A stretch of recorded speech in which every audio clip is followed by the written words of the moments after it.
We playing Char. Sorry, I was gonna try to start with a slow sip, but I'm just thinking about myself. I can't. I was laughing too much You make yourself laugh. all the time. You're a pretty guy. All. I'm a pretty funny looking guy. You're just insulting me. Well, the first one. I'm not a homosexual. Welcome back, y'all. You never left. Yeah. Why'd you leave? Came back like I never left. I don't know who said that, but someone. Shout out the rapper. So this is my point of view. Point of the view. I realize some of y'all probably don't understand what I just said. Point of the view. Point of view. So I'm gonna start, I guess, with it's funny. This actually kind of starts and ends with you, right? That's crazy. Yeah. I am your story. No, but so seriously, right? I think I've already told the story of how I initially came to Keystone on here, and if I haven't, it was. I think in the Yap session. Yeah, it's a different video, different time. If I haven't, go find it. Go check it out. Yeah. But went to camp, and at this point, I had What year?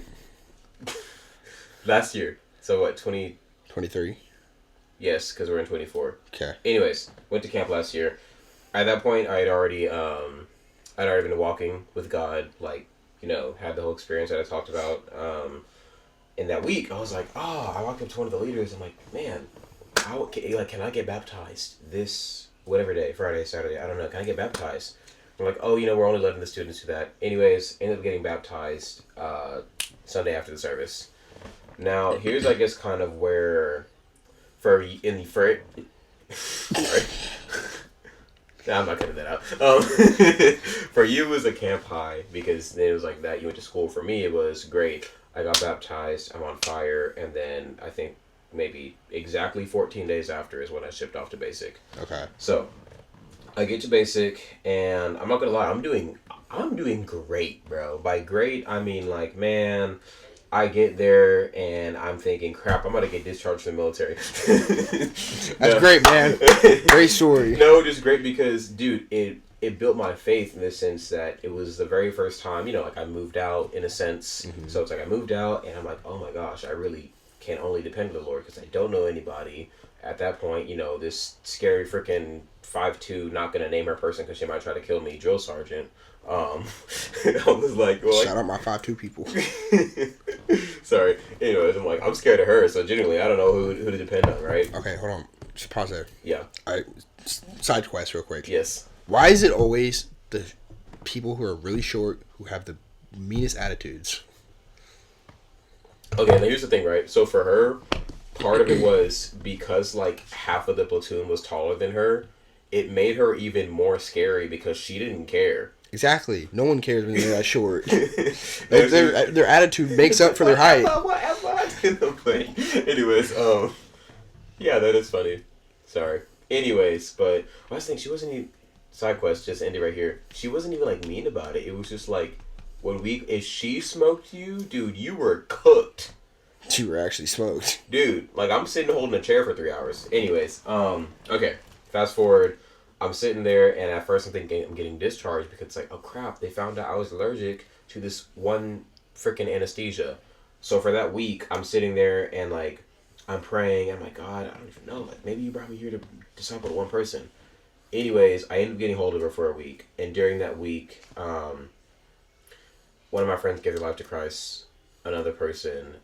Was it because of you? Yes, that's the thing. He walked up to me after we said a group prayer. He was like, dude, between you praying for me every night and just your situation, because like I said at that point, I thought it was either getting discharged or held over. He was like, I don't know how you can be so strong. Mm-hmm. And he was like, wow. Anyway, so here's the thing.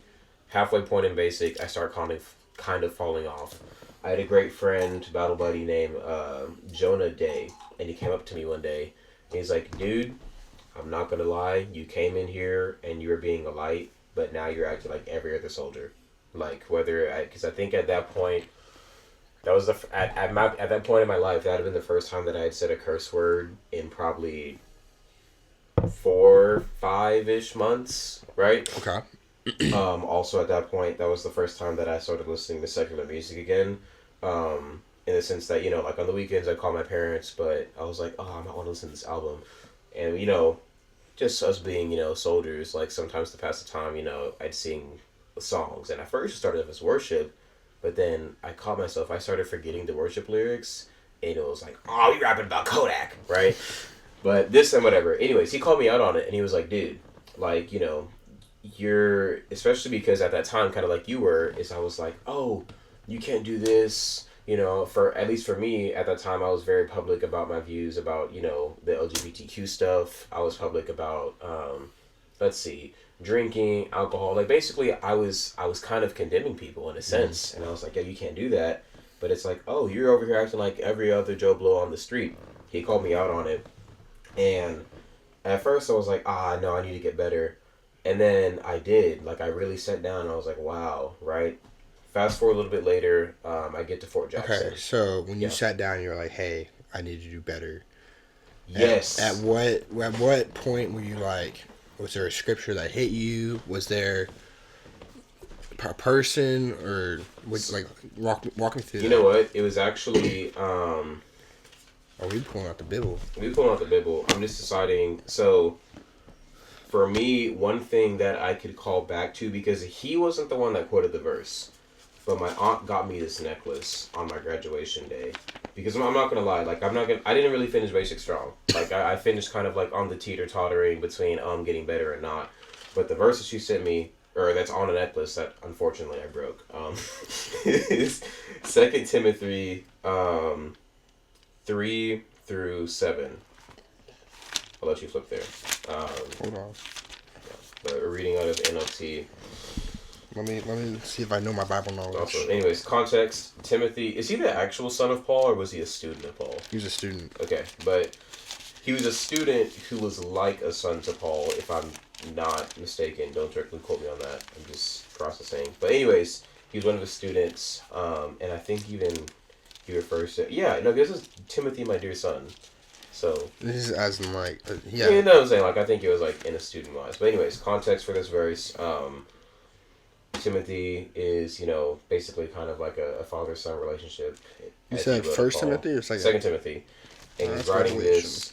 He's writing this to Timothy, I believe, right, from prison. Yes, possibly. Oh my gosh! I can't stall this long. Hold on. Let me get that. You said Second Timothy? Yes, Second Timothy. Okay. 1063. Sorry, y'all. I don't know my Bible knowledge. This is unfortunate. Hey, you man. can always get on me. Yeah, because I'm usually. This Galatians. This don't make sense. I'm gonna start reading. Okay, you reading off what? All right. Anyways, 2 Timothy. Oh, that's 10:36. My bad. You're good. There we go. Here we go. All right. 2 Timothy, chapter 2, starting at verse 3. Endure suffering along with me, a good soldier of Christ Jesus. Soldiers don't get tied up in the affairs of civilian life, for they cannot please the officer who has enlisted them. And athletes cannot win the prize unless they follow the rules. And hardworking farmers should be the first to enjoy the fruit of labor. Think of what I am saying, and the Lord will help you understand all these things. Now, I think the necklace only has 2, 3, because, you know, soldiers don't get tied up in the affairs of civilian life. But for me, it was like, okay, at that time, obviously, literal soldier, right, for the great United States Army. But also, on top of that, part of the reason that in here it says being a soldier of Christ is because a soldier is somebody who is the epitome of discipline, excellence, and just servitude. And in this context, it's being great. Be that for God. So in that verse, it was like, because at that point, like, part of the suffering is, I literally fractured my foot, so I was suffering. But also, just like, you can't be like these other people, whether it's soldiers, civilians, friends, family, whatever. You cannot be like these other people where it's, you know, you're cursing like a sailor, or, you know, you're talking about all this music. Anyways, so, like I said, at that time, like, I literally had fractured my foot, so there was the suffering, but also it's like, I can't be like these other people. Meaning for him, because that's one of my really true Christian friends in the military, he was like, dude, if you're going to be a Christ follower, like, I know you and I know how much you're worth, and you know how much you're worth. Stop being like these people.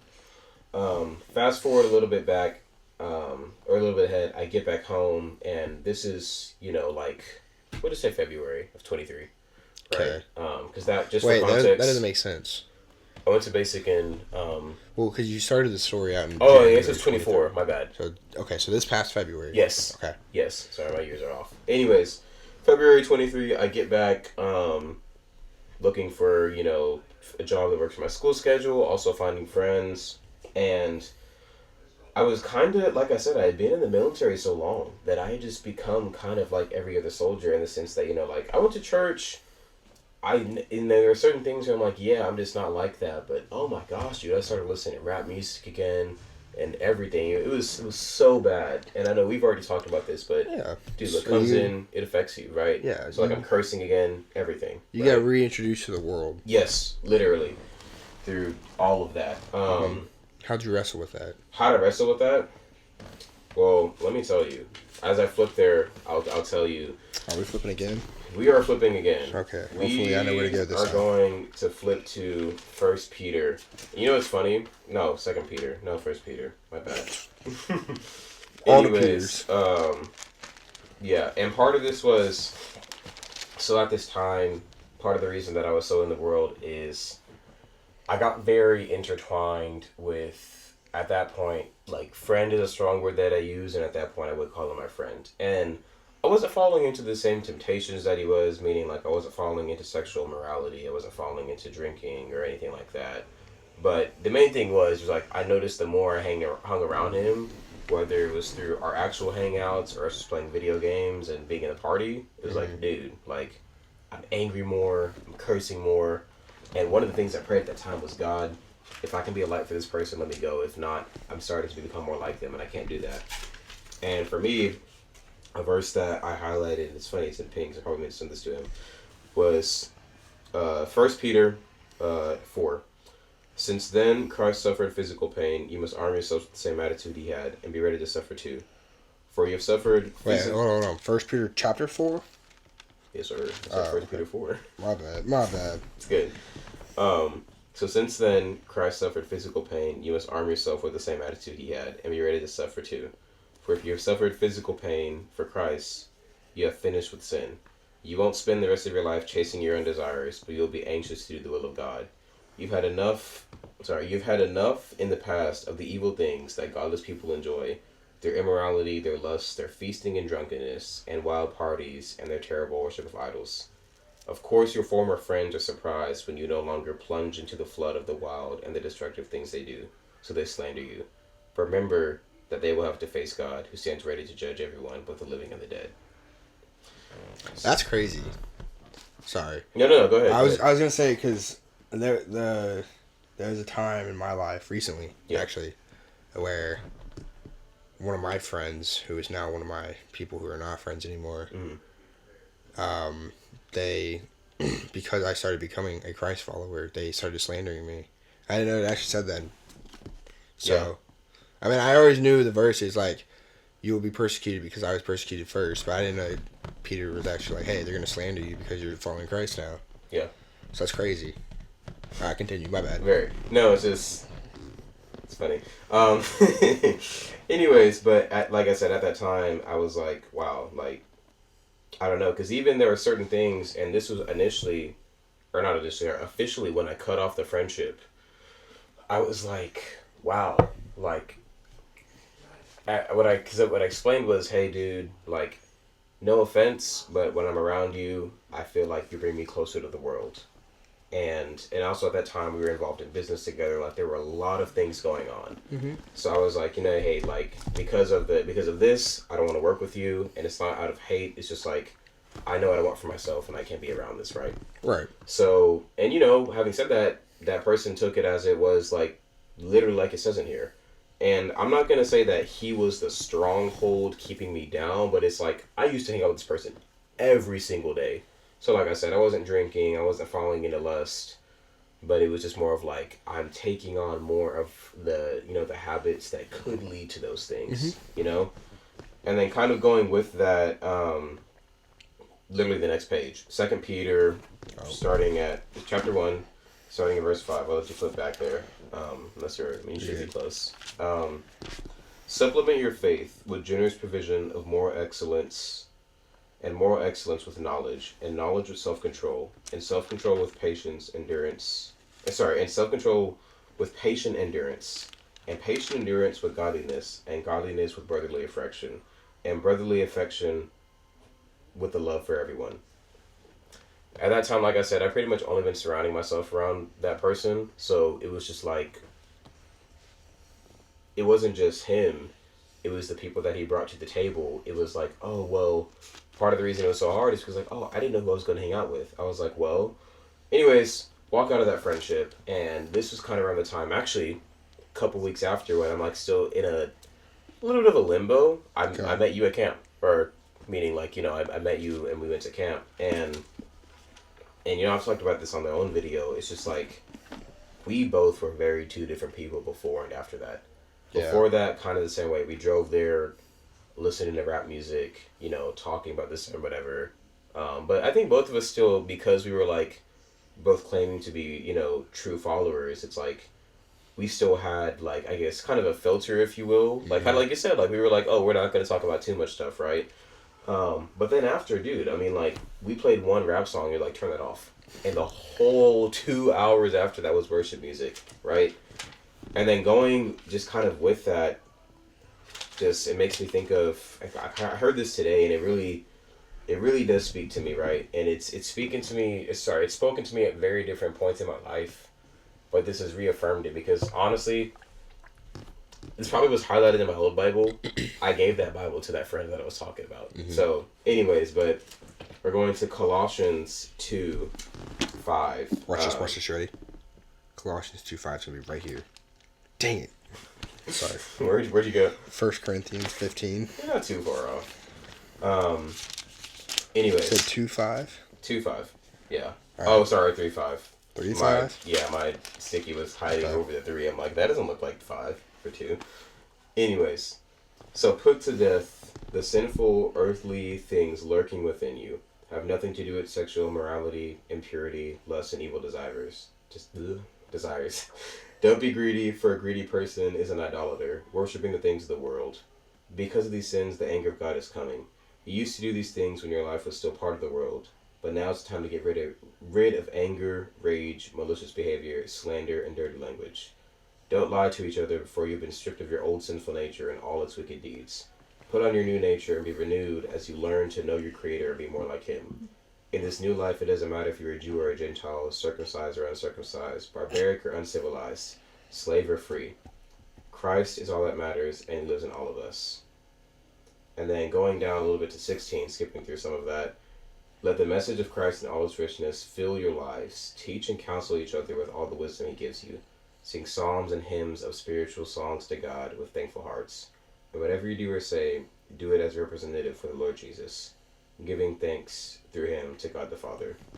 My video is going to be a little bit longer than yours, and part of it is because I had all this stuff I wanted to put down, but I kind of just want to let God talk here because I had my agenda right. The overarching point that I want to make is, man, I went to church, I got saved, I was on fire, but ultimately what happened to you, and kind of the same thing that happened to me, is that we surrounded, whether it was by choice or omission, we surrounded ourselves around people who either A, weren't walking with God at all, B, were, for lack of a better term, lukewarm, or the term that's getting used now as cultural Christians, or C, it's like maybe some of our friends are walking with God, but their friends weren't. Like, for instance, actually the friend that brought me into the military was walking with the Lord in a sense, like he was very honored on his faith journey, and it actually got to a point where I kind of surpassed him. And when I came back, it was like, oh, you're still living in your old ways. But on top of that, it's just like, you know how you influence everybody? So it's like, let's say I was struggling with... Well, I mean... Well, okay, hold on. Let me finish my point, right? Let's say I was struggling with one thing. You can't help somebody if you're struggling with the same thing. So when I came back, it's like, I'm not going to say that you never progressed, but it's like, you're still in the world. And part of the reason it hurt for me was because it's like, he was the one that showed me both, I guess... He's introduced me to God in a way that it was truly relational, and also the military. So this isn't a condemning thing at all. But for me, it was more of just like, oh, like, you know, it was an example of like when I left and I came back, it was like, dude, like, I can't, because we're just not in the same spot. And even with that friend, like I said, I was working with, because I was actually really close to him, hanging out with him every day, it was like, dude, like at that point, like he wasn't on a walk with the Lord at all. Mm-hmm. But with me, it was like, because I was on a walk with the Lord, and I was trying to do better things, not better, you know what I mean, just like better for the God, right, or for God, right? It was just like this person was very so living in opposition to that. Where, like I said, it's not like I started having sex with a bunch of women. It wasn't like I was drinking, but the little seed started being planted of, like I said, oh, I'm angry, or oh, I'm hot tempered, or oh, I'm gonna curse more. Oh, I'm just gonna be gluttonous with food and money. Like, Right. it's just, it speaks a lot to, like, probably what we both said in Proverbs, which is bad company corrupts good morals. Mm-hmm. Yeah, I mean, it's what happens to a lot of Christians these days, where they get saved, and for the first month, maybe they're on fire, and then they become. I wouldn't. To some extent, they go back in their old ways because a lot of Christians nowadays that claim to be Christian are the cultural Christians, which are, hey, I go to church every Sunday. Yeah. And I give my tithe and I do all these things, which is like it says in Luke, on the outside I look great. Yeah. You couldn't see anything, but on the inside I'm living a double life. Yeah. I'm. It's like still doing these things. And this might be the title of the video, but and maybe not. I don't know. But it's like there's Christian, in the big world sense, and there's being, because let's talk about this from a grammatical standpoint, right? Christ, or the word Christian is Christ and then IAN, right? IAN means being of something. So you are of God. You are being like God. And by God, we're talking about Christ Jesus, right? Mm-hmm. So you have Christians and then you have followers of Christ. Very two different things. And because there are more Christians in this world than followers of Christ, the water is so muddy. And it's honestly really sad. Because it's like you said, for you, whether you saw it or even when you were living that, it's like you were the typical, like, hey, I have this verse in my, Bible verse in my bio, right? Just, yeah. Sorry, I didn't want to interrupt you, but... No, you're good. I think the point of these videos, basically, at least for this series, is to encourage cultural Christians to say, hey, that, yes, of course, going to church is good. Yep. Giving your tithe is good. Having all the head knowledge is a good thing. Right. But we want to encourage you to take that next step forward and be like, which we will explain more in the next video. We want to say, hey, how do you wake up and you're like, hey, how can I serve God today? Yeah. How can I become a better man, a better woman for God today? Yeah. So that we will explore that better in the next episode. But as of right now, do you have anything else to say? Kind of like Ty said, just if you don't hear anything else, stop wasting your time. And what I mean by that is, it's like, I know for sometimes, especially with friend group, it's like, oh, these are my only friends and I don't want to be alone. It is better for you to be alone and in constant communication with God versus to be surrounded by fools and idolaters. Mm-hmm. For me, it was like literally I was surrounded by people where it was like, oh, like at one point it's like, oh, we're gonna go get drunk at 10 a.m. I'm like, that's weird. Yeah. Or for another person, like I said, it's like, oh, hey, I know we're supposed to hang out, but I gotta go have sex with this woman. Like I said, I wasn't falling into that. But other areas, it's like, maybe a curse word or two isn't bad there. But one thing also that I've heard from church is every little sin wants to grow into a big sin. Yeah, it's crazy because I grew up in the church, so I grew up through Keystone through students, and one thing they emphasize a lot for high schoolers is show me your friends and I'll show you your future. Mm-hmm. And for me, that time of my life of being that lukewarm Christian, mm-hmm. there's actually a verse in Revelation that I actually want to talk about. Yeah. And I was surrounding myself around a lot of people who, quite frankly, I shouldn't be around. Mm-hmm. And I will say there came a point in my life where I woke up one day and it showed me my future. Mm-hmm. And I was like, I walked down a path so far that if you would have asked me, hey, do you see yourself at this place at this time 2 years ago, I would have been like, no, never. But I woke up and I was like, how did I even get here? Mm. And it's just the people you surround yourself around. And yeah, so there's a place in Revelation where it talks about being lukewarm. It's in Revelation 3, starting in verse 15. I know all the things you do, that you are neither hot nor cold. I wish that you were one or the other. But since you are like lukewarm water, neither hot nor cold, I will spit you out of my mouth. So, I mean, lukewarm. You're neither hot nor cold, and God calls us to be either all in or basically be all out. Oh, you know what? Sorry, I'm gonna just completely plagiarize Heath Thomas. But sorry. Anyways, he explained it this way too, right? And this isn't necessarily lukewarm, but similar point, right? Would you drink milk if it was 98% pure, but 2% of it was cocaine? No. Okay. So, does God want that for you? Absolutely not. Well, what he said was Cap Heat, but I don't know, just cocaine. If it was Cap Heat, I'd still do it. That's crazy. Don't worry, I nodded my head yes. Anyways, okay. But the point they were making is God doesn't want 98% of you. Exactly. He wants 100% of you. Mm-hmm. And sometimes 100% of that looks like the people that you surround yourself with. Are the people that you surround yourself with causing you to be a reflection of Him? Or the creation being the world? Or the people you surround yourself with, it's like when you go out with them, are y'all going out and, like, you know, honoring God? Or are you honoring yourself, your flesh, and the world? Mm-hmm. I agree.